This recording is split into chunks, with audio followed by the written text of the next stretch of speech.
చెంగెం మండల్ పల్లారిగూడ మన గ్రామానికి అయితే రావడం జరిగింది. సో మనతో ఈ గ్రామ సర్పంచ్ గారు మనతో ఉన్నారు. పేరు వచ్చేసి గుగ్లో సరోజన సమ్మయ్య నాయక్ గారు.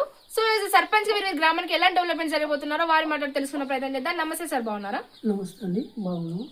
మరి పల్లారిగూడ గుగ్లో సరోజన సమ్మయ్య సర్పంచ్గా పల్లారిగూడ నుంచి ఎన్నుకోవడం జరిగింది. ఏంటంటే పల్లారిగూడలోని ఇన్ని సంవత్సరాల నుంచి కానీ డెవలప్మెంట్లను కొన్ని ఇప్పుడు మాకు సహకారం అందించి మా ప్రజలకు యొక్క మన్నల వరకు వారికి మంచి ఏ సహకారం అందించాలన్నా మంచి కార్యక్రమాలు చేపడతామని మేము మీ టీవీ ద్వారా మేము అందరికి తెలియజేస్తున్నాం. ఓకే సార్, మీకు గెలవడం ఎలా అనిపిస్తుంది? యాజ్ ఏ బీఆర్ఎస్ సర్పంచ్ గా మీరు మీ మండలంలో గెలవడం మీకు ఎలా అనిపిస్తుంది? గెలవడం అంటే సహజంగా అందరూ గెలుస్తారు, కానీ ఈ గెలుపు అనేది నాకు ఎంతో సంతోషాన్ని అందించింది. ఇది నాకు ఎంతో ఆనందకరమైన విషయం. సార్, రాబోయే 5 సంవత్సరాల్లో మీ గ్రామానికి మీరు ఎలాంటి డెవలప్మెంట్స్ అనేవి జరగబోతున్నాయి మీ ద్వారా?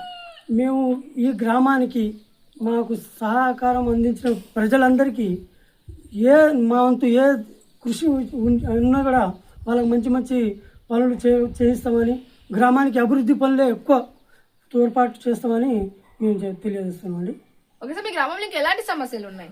రోడ్లు ఉన్నాయి, రోడ్లు కొన్ని. మళ్ళీ ఈ బతుకమ్మ గ్రామానికి మెయిన్ ఇంపార్టెంట్ ఏంటంటే లేడీస్ బతుకమ్మ ఆడుకోవడానికి ప్లేస్ అరేంజ్మెంట్ అయింది, కానీ దానికి ఒక రోడ్ లేదు, లైటింగ్ పర్పస్.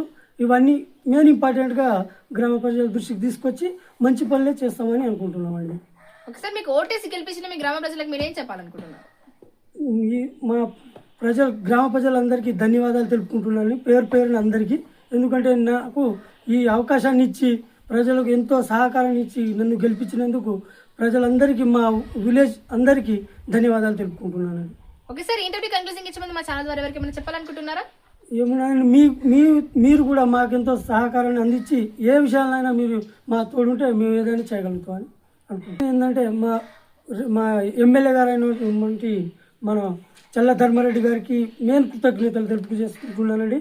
మాకు ఈ అవకాశాన్ని ఇచ్చి నన్ను ఈ ఊళ్ళో నిలబెట్టి గెలవడానికి కారణమైనటువంటి మా నాయకులకు అందరికీ పేరున ధన్యవాదాలు తెలుపుతున్నాను. అదేవిధంగా మా ముఖ్యమంత్రి గారికి కూడా మన మాజీ ముఖ్యమంత్రి అయినటువంటి కల్వకుంట్ల చంద్రశేఖర్ రెడ్డి గారికి కూడా, సీఎం గారికి కృతజ్ఞతలు తెలుపుకుంటున్నానండి. ఈ విధంగా అందరికీ ధన్యవాదాలు తెలుపుకుంటున్నాను. సో చూసారు కదండి టుడే ఇంటర్వ్యూ. ఇలాంటి మరిన్ని నెక్స్ట్ ఎపిసోడ్లో మేము ఉంటామని అంటే టేక్ కేర్, బై.